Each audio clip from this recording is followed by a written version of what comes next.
Bible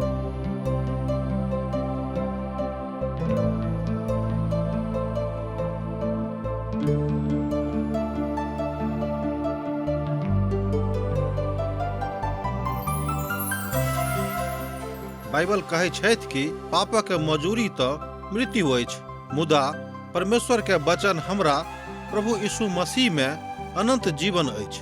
हम सब एहन काज करै छी जे परमेश्वर के अप्रसन्न करै छी, जे हमरा के सजा दिलाबऽ के पात्र बनाबै छै। मुदा बाइबल अनंत जीवन के दिस एकटा स्पष्ट मार्ग के प्रस्तुत करै छथिन। TWR के प्रस्तुति आशक इजोत यह अनंत जीवन के खोजो में चलो वाला एकटा कार्यक्रम अछि। कृपया क देखू, सुनू, जाहिसँ परमेश्वर अहाँ के जीवन के मार्गदर्शक बनल रहे। आशा के इजोत मैथिली कार्यक्रम में हम एक बेर और अहाँक अभिनंदन प्रभु यीशु मसीह के मीठ आ पवित्र नाम से कह रहल छी। हमरा सब पुनः परमेश्वरक वचनक अध्ययन करबाक लेल उपस्थित भेलहुँ हैं। आजुक दिन हमरा सब यशाया के पोथी तकर 38 अध्याय आर 39 अध्याय के देखब। अध्याय 38 हिजकिया के बीमारी के संबंध में बतावल गेल अछि आ तकरा बाद हुनक चंगाई के विषय में सेहो बतावल गेल अछि, बखान कयल गेल अछि। आ जहन राजा असरिया के द्वारा ओ प्रताड़ित भेल छलाह, ओहि विषय में हमरा लोकनि सुनलहुँ हैं जे कोना के परमेश्वर हुनका बचौलखिन आर असरिया के राजा ओतऽ सँ हारि कऽ भागि गेलाह। हुनका बड़ गंभीर घाव भऽ गेल छलनि आ हुनका छुटकारा के कोनो हिसाब नहि छलनि। मुदा ओ बुझि गेल छलाह कि हमर मृत्यु अब बड़ समीप में आबि गेल अछि, अर्थात राजा के नाश होयबासँ पूर्व हुनक नीक भऽ गेनाइ के विषय में हमरा लोकनि एहिठाम एहि अध्याय में देखैत छी। अर्थात परमेश्वर अपन दासक प्रार्थना के कहियो एम्हर उम्हर नहीं करे छथि, हुनका ओ सुने छथि। एक बेर आर सुनियो, परमेश्वर अपन भक्त के प्रार्थना के कहियो अनसुनी नहीं करे छथिन, तकरा ओ सुनि कऽ अपन भक्तक के दुखक निवारण करे छथि। एहि बातक विशेष रूपे हमरा लोकनि एहिठाम 38 अध्याय में देखब। हुनक राजा के 14 बरख में राजा हिजकिया यरूशलेम के आक्रमण केने छलाह। एहि बातक हमरा लोकनि देखै छी। अर्थात हुनक राजा के 14 बरख में असरिया के राजा यरूशलेम के ऊपर आक्रमण केने छलाह। एहि बातक विषय में हमरा लोकनि देखलहुँ हैं।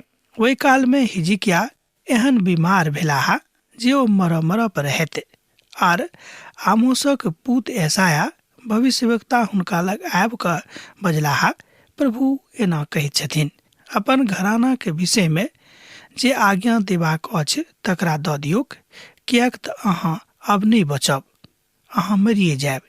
ए बातक हमरा लोकनि एहिठाम 1 पद में देखैत छी, अर्थात 38 अध्याय के 1 पद में। ये अध्याय के आरंभ बड़ अद्भुत रीति से होइत अछि। ओ अपन कथा के आरंभ बीमारी से कऽ रहल छथि, तकरा बाद हमरा लोकनि हुनक चंगाई के विषय में देखैत छी कि परमेश्वर हुनक बीमारी के नीक कऽ देलनि, ओ नीक भऽ जाइत छथि। ई बात प्रभु यीशु मसीह के आगमनक दिस सेहो इशारा करैत अछि कि अखन तऽ बीमारी के काल अछि, अखन तऽ तकलीफक काल अछि, मुदा संसारक के निर्माता, सृष्टिकर्ता, अहाँक उद्धारकर्ता प्रभु यीशु मसीह आबि रहल छथि, चिंता नहीं करू। एहि धरती पर ओ राज करता, अपन लोकक संगे राज करता, अपन लोकक राजगद्दी पर बैसा देता। एहि सबटा बातक दिस सेहो चंगाई एहिठाम इशारा करैत अछि, नीक करना इशारा करैत अछि। हिजकिया के बड़ गंभीर बीमारी रहनि, केओ कहैत छथि जे हुनका कैंसर भऽ गेल रहनि। एहि तरह के बात विद्वान सब कहैत छथिन। बहुत विद्वान सब कहैत छथि कि हुनका बड़ गंभीर रूप में कैंसर भऽ गेल रहनि, आ ओ भयंकर घाव आर दोसर किछु नहि, ओ कैंसरेटा रहबे करिक। मुदा प्रभु परमेश्वर हुनका ओहि बीमारी से, ओहि गंभीर बीमारी से हुनका चंगाई दऽ देलनि। इब्रानियों के पोथी में हमरा लोकनि 9 अध्याय तकर 27 पद में ए बातक देखैत छी जे बड़ गंभीर बातक दिस इशारा करैत अछि। आ तहन हिजकिया अपन मुख देवारक दिस कऽ कऽ प्रभु से प्रार्थना कऽ कऽ कहलनि। ए बातक हमरा लोकनि एहि अध्याय के एहि पोथी के 2 पद में देखैत छी, अर्थात यशाया पोथी 38 अध्याय तकर 2 पद। हम देखे छी कि हिजकिया अपन पति तपावन परमेश्वर सँ प्रार्थना कर रहल छथि आ हुनका सँ स्नेहातुर भ क बाजि रहल छथि कि हे सेना के यहोवा परमेश्वर हमरा दिस ताकियोक। एहि तरह हमरा लोकनि परमेश्वरक कोई महान झलक के एहिठाम देखे छी जे मनुष्य का अपना जिंदगी में देखबाक आवश्यकता अछि। हे प्रभु, हम विनती करे छी जे हम सच्चाई और खरा मन सँ अपना के और अहाँक सन्मुख में जान क चलैत एलहुँ हैं आ जे अहाँक नजर में उचित छल वह हम करैत एलहुँ हैं।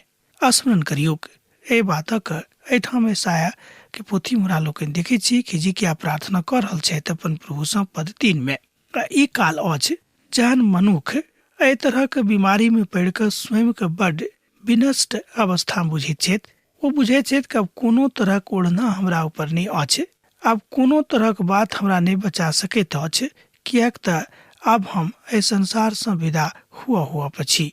एहि तरह हमरा लोकनि देखे छी कि अहू काल में हिजकिय्याह अपन आशा नहीं छोड़ैत छथि और अपन उद्धारकर्ता के लग में आबि क प्रार्थना कर रहल छथि, अपन सृष्टिकर्ता सँ विनती कर रहल छथि, मुदा बड्ड विनीत भाव में आबि क ओ बहुत विनीत भ क एहि बातक कहै छथिन। दोसर राजा के पोथी 18 अध्याय तकर 5 पद एहि बातक कहैत अछि। हिजकिय्याह राजा के संबंध में बड्ड विस्तार सँ अहाँ ओतऽ अध्ययन केने छलहुँ हैं, ओतऽ एहि बातक देखने छलहुँ हैं। दोसर राजा के पोथी 18 अध्याय तकर 5 पद। एहि तरह हमरा लोकनि देखै छी कि हुनका जिंदगी में जे घटना घटवला रहनि, हुनका जिंदगी में जे घटना घटल रहनि, ओहि सबटा बातक निदान प्रभु के दिस सँ हुनका जिंदगी में आबि गेल रहनि। तहन प्रभु के वचन यशायाह के लग पहुँचली, जाके हिजकिय्याह सँ ई बाजियो जे अहाँक मूल पुरुष दाऊद। तहन प्रभु की वचन यशायाह के लग पहुँचलिक, जाके हिजकिय्याह सँ ई बाजियो जे अहाँक मूल पुरुष दाऊद का प्रभु परमेश्वर एना बाजित छथि, हम अहाँक प्रार्थना के सुनलहुँ हैं और अहाँक नोर देखलहुँ हैं। सुनू, हम अहाँक उम्र 15 बरख और बढ़ा देब। यशायाह के पोथी 38 अध्याय 4 और 5 पद में हमरा लोकनि एहि बातक देखै छी। परमेश्वर हुनक प्रार्थना के सुनलाहा, परमेश्वर तुरंत हुनक प्रार्थना के उत्तर दिलेन, हुनक उम्र के 15 बरख बढ़ा दिलेन। एहि तरह हमरा लोकनि देखै छी कि जे बात कहियो संसार नहीं कह सकैत अछि, जे बात संसारक कोनो मनोवैज्ञानिक बा कोनो मनोचिकित्सक बा कोनो महान वैज्ञानिक नहीं कह सकैत छथि, एहिठाम प्रभु परमेश्वर पलक झपकते एहि बातक हुनका जिंदगी में कह दिलेन। हमर प्रार्थना में विश्वास रहबाक चाही, हमर प्रार्थना में प्रभु के लग जे नोर बहैत अछि से उचित रहबाक चाही, कोनो देखावटी नहीं रहबाक चाही। यूहन्ना के पोथी 16 अध्याय 23 पद आ 24 पद में सेहो हमरा लोकनि एहि बातक देखै छी। ओहि में अर्थात अहाँ हमरा सँ किछु पूछब, हम अहाँ सँ सच सच बाजि रहल छी, आ जँ अहाँ पिता सँ किछु मांगब तो अहाँके हमरा नाम सँ अहाँके लेल कऽ देताह। जाबे धरि अहाँ हमर नाम सँ किछु मांगलहुँ हैं बा मांगैत रहब, अहाँ पाबैत रहब, अहाँके आनंद पूरा भऽ जायत। एहि बातक एहि पक्ष के हमरा लोकनि एहिठाम 23 पद आ 24 पद में देखै छी। किएक तऽ ई निर्णय तऽ प्रभुक अछि, आ ई निर्णय अहूँके एकटा लेबाक अछि कि हम प्रभु के संगे रहब आर दोसर केकरो संगे नहीं रहब। असरिया के राजा के हाथ सँ हम अहाँके दिस सँ नजर के रक्षा करब। अर्थात एहि तरह हमरा लोकनि देखै छी कि प्रभु परमेश्वर हुनका बाजि रहल छथि कि अहाँ घबराउ नहि। असरिया के राजा के हाथ सँ आ हुनक नजर सँ हम अहाँके नगरी के रक्षा करब, हम अहाँके बचा के राखब। एहि बातक हमरा लोकनि एहिठाम 6 पद में देखलहुँ हैं। परमेश्वर अपना हाथ सँ नगरी के रक्षा करता है, वो अपन हाथ सँ अहूँ के प्रार्थना के सुनता है और अपन हाथ सँ अहाँ के जिंदगी के रक्षा रखवाली करैत रहता है।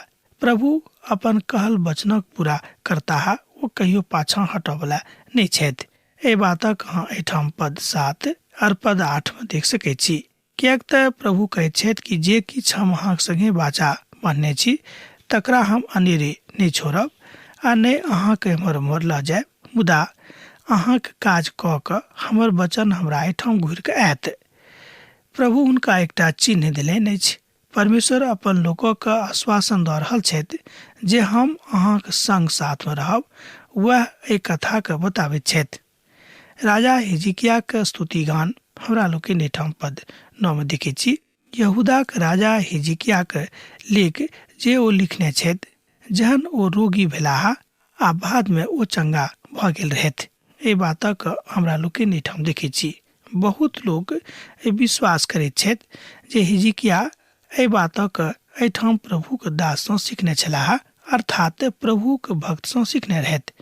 भजन 116 एहि आलेख के स्पष्ट करैत अछि, अर्थात एहि अधिकारक बताबैत अछि कि अहाँ प्रभु में जहन छी तहन अहाँके अधिकार अछि कि अहाँ प्रभु सँ मांगियौ कि हे प्रभु हमरा अहाँ उचित रीति से देखू, कियाक तऽ प्रभु हम अहाँके भ गेलहुँ हैं। एहि बातक हमरा लोकनि एहिठाम पद 20 में देख सकलहुँ हैं। प्रभु हमर उद्धार करता छथि, तै हम जिंदगी भरि प्रभु के भवन में हुनके लग में रहब आ हुनके लग जाक अपन बातक कहब, अपन रचल गीतक गाबैत रहब। हे प्रभु के लेल गीत गाबऽ वाला लोक, हे प्रभु के लेल भजन करऽ वाला लोक, हे हृदय आ सच्चाई सँ प्रभु के लेल प्रार्थना करऽ वाला लोक, अहाँ कहियो विचलित नहीं होएब, अहाँ कहियो निराश नहीं हैब, कियाक तऽ परमेश्वर अहाँक पिता भ गेल छथि। इतिहासक दुनू पोथी में हमरा लोकनि एहि बातक के पूर्ण पराकाष्ठा के देखै छी। हमरा लोकनि एहि बातक अध्ययन कऽ चुकलहुँ हैं कि पिता परमेश्वर कोना कऽ अपन लोकक रक्षा रखवाली करैत छथि। ओहिठाम हमरा लोकनि एहि घटना के पूर्ण पराकाष्ठा के देखै छी। यशायाह बाजने रहथि, अंजीरक एकटा टिकिया बना कऽ हिजकिया के फोड़ा पर बांधि देवल जायक, तहन ओ बचि जेताह आ हुनक निदान भ जेतनि। याकूबक पोथी तकर 5 अध्याय आ तकर 14 पद एहि बातक सेहो स्पष्ट करैत अछि। कियाक तऽ ओहिठाम बताओल गेल अछि कि जहन अहाँ कलीसिया में धर्म वृद्धक सन्मुख में आबि कऽ ई प्रार्थना करैत छी कि यौ अहाँ प्रभु सँ प्रार्थना करू जो हमरा नीक कऽ देते, तऽ जरूर प्रभु अहाँके नीक कऽ दैत छथि। एहि तरह हमरा लोकनि देखै छी कि प्रभु परमेश्वर अपन लोकक नहि बिसराबैत छथि, ओ अपन लोकक अनेरे नहीं छोड़ै छथिन। हमरा लोकनि 39 अध्याय में एहि बातक देखै छी कि हिजकिया आर बेबीलोनक संबंध में एहिठाम बखान भेटैत अछि। राजा हिजकिया के भूल। अब देखियो अहाँ केतबो नीक छी तहाँ मनुखे छी, हुनको सँ भूल भेलनि। ओहि काल में बलदानक पुत मोरादक बलदान जे बेबीलोनक राजा छलाह, ओ हिजकिया के रोगी होयबाक फेरू चंगा भेलाक विषय में चर्चा सुनि कऽ हुनका एहिठाम पाती आ संदेश पठौलनि। एहि बातक अहाँ एहिठाम देखै छी 39 अध्याय के 1 पद में। ओ राजा के नामक एहिठाम बतावल गेल अछि। ओकर कथाक आरंभक हमरा लोकनि एहिठाम देखै छी जे अर्थहीन गप कऽ रहल छथि, मुदा हुनक राजक कोनो एहन बात नहीं छलनि जे परमेश्वर का अर्थपूर्ण बनाबैत रहैक। कियाक तऽ एहि संसार में संपूर्ण सृष्टि में सरंग में बा धरती पर बा कतौ नीचा बा ऊपर एहि बातक अर्थपूर्ण नहीं बताबैत अछि कि प्रभु के बिनु कोनो बात संभव अछि। लोक उत्सुकता में आबि कऽ एहि बातक के जानबाक कोशिश करैत रहथि। एहि दुआरे हिजकिया प्रसन्न भऽ कऽ अपन अनमोल पदार्थक भंडार और चांदी आ सोना आ सुगंधरस आ उत्तम तेल और अपन हथियारक सबटा खजाना अपन भंडार में जतेक वस्तु सब हुनका रख छलनि, ओहि सबटा वस्तु को हुनका सामने स्पष्ट कऽ देलनि। हिजकिया के भवन आ राज में एहन कोनो वस्तु नहीं बचि गेल छलैक जे हुनका सँ नहीं देखौने रहथि। एहि तरह हमरा लोकनि देखै छी कि हिजकिया अपन उन्माद में आबि कऽ, आनंद में आबि कऽ एहि बातक हुनका सन्मुख में स्पष्ट कऽ देने रहथि जे हुनक दुश्मन छलखिन। हिजकिया एहि बातक देखबाक कोशिश नहीं केने रहथि बा आवश्यकता नहीं बुझने रहथि कि हुनका लेल बा हुनका सँ कोनो बात लुका कऽ राखिक। जे परमेश्वरक लोक नहीं छथि, जे प्रभु के हृदय सँ आदर नहीं करैत छथि, जे प्रभु के घृणाक नजर सँ ताकैत छथि, जे प्रभु के संपूर्ण सृष्टि के तुच्छ बुझैत छथि, ओहि आदमी सँ ओहि मनुष्य सँ सबटा बात स्पष्ट कऽ कऽ नहीं कहबाक चाही। दोसर इतिहासक पोथी में 32 अध्याय तक 27 और 28 पद में एहि बातक हमरा लोकनि देखै छी। ओतौ एहि बातक ऊपर जोर देल गेल अछि। अहाँ बाजि सकै छी जे यशायाह एहिठाम बता रहल छथि जे हिजकिया बड़ पैघ गलती केने रहथि आ ईसाया ए बातक अहाँक बा हमरा सिखा रहल छथि पवित्र पोथीक माध्यमसँ कि एहन गप बा एहन बात अहूँ नहीं करब जैसे अहाँ तकलीफ में पड़ी जे दुश्मन का अपन भेदक के बात बता दियुक। तहन ईसाया भविष्यवक्ता हिजकियाक लग आबि कऽ पुछलनि, ओ सब की बाजि कऽ गेलाह आर ओ सब अहाँ सँ आयल छलाह। हिजकिया कहलनि, ओ तऽ दूर देश सँ अर्थात बेबीलोन सँ हमरा लग हमर होबाक लग आयल रहथि, अर्थात हमर बात सुनबाक लेल हमर सँ संधि करबाक लेल आयल छलाह। एहि तरहक हुनक मनोवृत्ति रहनि, किएक तो सोझ छलाह, ओ इएह बुझि गेलखिन। एहि बातक हमरा लोकनि पवित्र पोथीमे देखैत छी कि परमेश्वरक लोकके सावधान सेहो रहबाक जरूरत अछि, किएक तऽ शैतानक राज एहि संसारमे अछि आ शैतानसँ बचि कऽ जँ अहाँ नहि रहब तऽ शैतान अहूँके पटकि देत, अहूँ कमजोर भऽ जायब आर अहूँ कतौक नहि रहब। अर्थात भविष्यवक्ता ईसाया एहि बातक बता रहल छथिन कि अहूँके बचि कऽ रहबाक अछि। आ फेर ओ पुछलनि, अहाँके भवनमे ओ सब की देखलथि। हिजकिया कहलनि, जे किछु हमरा भवनमे अछि ओहि सबके ओ देखलाह। हमर भंडारमे जतेक वस्तु अछि ओहि सब वस्तुके आ सब किछु ओ देखलथि। हम सब किछु हुनका देखा देने रहियनि। ईसायाक पोथी तकर 39 अध्याय आ 4 पद एहि बातक कहैत अछि। ई सबसँ पैघ गलती ओ बता रहल छथि कि केने रहथि कि तऽ राजा हिजकिया। एहिठाम एहि बातक भविष्यवक्ता ईसाया गलती बता रहल छथि कि हुनका ई काज नहि करबाक चाही। कोनो अनजान मनुखक लग आबि कऽ अहाँ अपन गुप्त बातक बता रहल छी, ई कोनो रीतिसँ उचित नहि लागैत अछि। मुदा ओ परमेश्वरक प्रेमक विषयमे जहन ओ बजलाह कि प्रभु अहाँके नीक कऽ देने छथि, अहाँ तऽ मरऽ पर छलहुँ हैं, तहन ओ ततेक आनन्दित भेलाह। ओ एहि बातक बुझि गेलखिन कि तऽ हमरे लोक छथि, तैँ ओ सबटा बातक हुनका देखा देलखिन। एहिठाम ईसायाके भविष्यवाणी एहि बातक कहैत अछि कि एक राष्ट्र दोसर राष्ट्रके अपन गुप्त धनक विषयमे, गुप्त हथियारक विषयमे, गुप्त नीतिके विषयमे नहि बतेबाक चाही। किएक तऽ जँ अहाँ बता देबै आ जँ ओ अहाँके मित्र राष्ट्र नहि छथि, जँ ओ अहाँके दुश्मन छथि, तहन अहाँ आवश्यक तकलीफमे पड़ि जायब आर अहाँ प्रभुके सन्मुखमे आबि कऽ एहि बातक समाधान तऽ खोजि सकलहुँ हैं। मुदा एहिसँ पूर्व कि अहाँ समाधान खोजी, अहाँ सावधान रहू। एहि बातक भविष्यवाणी एहिठाम कयल गेल अछि। एहिठाम अहाँ एहि बातक आर देख सकलहुँ हैं पवित्र पोथीमे दोसर राजाक पोथी तकर 24 अध्याय आ तकर 25 अध्यायमे आ दानियेलक पोथी तकर 9 अध्यायमे आर तकरा बाद 10 अध्यायमे सेहो अहाँ एहि बातक देखैत छी। किएक तऽ दानियेलक जे मुख्य बात रहनि ओ छल प्रार्थना। दानियेलके अपन प्रार्थनाके ऊपर भरोसा रहनि, अर्थात दोसर गपमे दानियेलके अपन प्रभुके ऊपर पूर्ण भरोसा रहनि। तहन ओ एहि बातक कतहु खोलेके विषयमे नहि कहैत छथि कि हम खोलि कऽ अपन दुश्मनके बता देब जे हमर शक्तिके स्रोत के छथि। जहन अहाँ परमेश्वरक संगे रहनाइ आरम्भ कऽ दैत छी तऽ अहाँ एहि बातक ज्ञान स्वयं लऽ आनैत छी वा अहाँके भऽ जाइत अछि कि अहाँके शक्तिके स्रोत, अहाँके शक्तिके सोता प्रभु परमेश्वर छथि आर अहाँके लेल शक्तिके सोता परमेश्वरक लगसँ बहि कऽ आबैत अछि। एहि तरहक विश्वास कऽ कऽ अहाँ प्रभुके सन्मुखमे स्वयंके आनि सकलहुँ हैं, स्वयंके ठाढ़ कऽ सकलहुँ हैं। यह बात आजुके परिप्रेक्ष्यमे सेहो पूर्णताके साथ उजागर होइत अछि। दोसर इतिहासक पोथीमे एहि बातक हमरा लोकनि देखैत छी, एक बेर आर ध्यान दियौ, तकर 32 अध्याय 27 पदमे आर 28 पदमे एहिठाम हमरा लोकनि एहि बातक देखैत छी कि प्रभु परमेश्वर हुनका बता रहल छथि कि अहाँके की करबाक अछि। यह बात बा यह गलती हिजकियासँ भेलनि। ओ अपन दुश्मनके सबटा बात खोलि कऽ देखा देलनि, बताइए टा नहि देलनि, देखा देलनि। ऐसे ओ कतेक शक्ति ओहि राष्ट्रक लग छैक, कतेक शक्ति हुनका लग छनि, ओ सबटा बातक बुझि गेलाह, जानि गेलाह।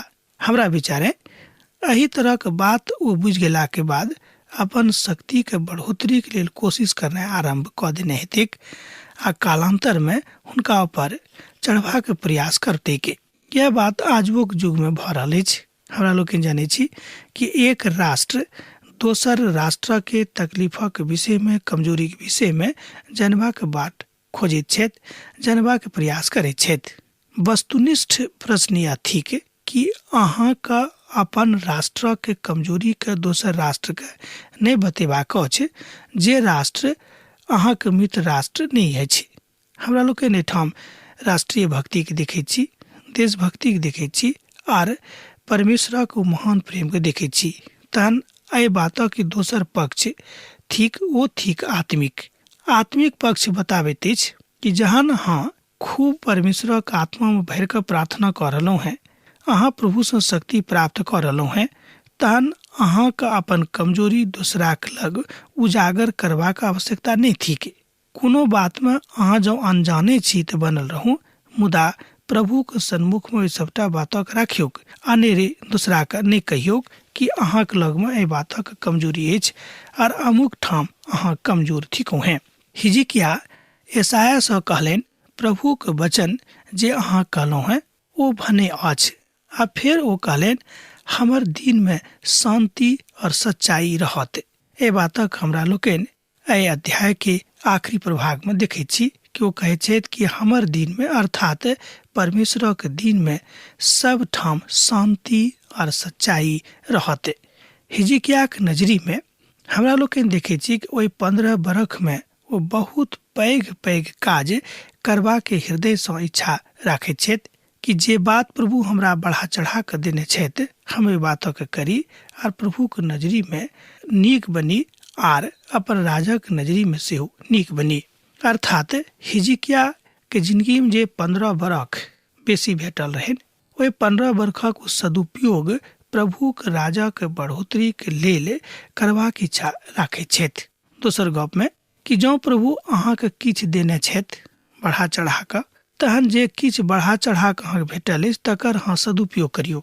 उदाहरण स्वरूप मान लियो जो अहाँ संगीतकार छी, प्रभु अहाँ के खूब नीक संगीतकार बनौने छथि, तहन ओहि संगीतक के प्रयोग धन कमेबाक लेल कम, प्रभु के लेल बेसी उपयोग करियौक। ई कतेक नीक हैत। अब आजुक अध्ययन हमरा एही ठाम समाप्त करबाक आज्ञा दिया, कियाक तऽ अहाँ से विदा होय के हमर बेरा भऽ रहल अछि। हमरा विदा दिया। पाती लिखैत रहब, हमरा बिसरायब नहि। यीशु के नेह अहाँ के जिंदगी में बनल रहेक। आमीन। हमर विश्वास अछि कि ई कार्यक्रम अहाँ के लेल लाभदायक सिद्ध अछि। हम चाहै छी कि अहाँ अपन आशीषों के हमरा संग साझा करू। जँ अहाँ के नजीक बाइबल से आ जीवन से संबंधित कोनो प्रकार के प्रश्न भऽ सकै अछि तऽ अपन समस्या के लेल प्रार्थना करबा के लेल जँ चाहै छी तऽ हमरा फोन नंबर पर जरूर संपर्क कऽ सकै छी। परमेश्वर अहाँ सब के लेल एकटा सुंदर, सुखद, आनंदित दिन प्रदान करै।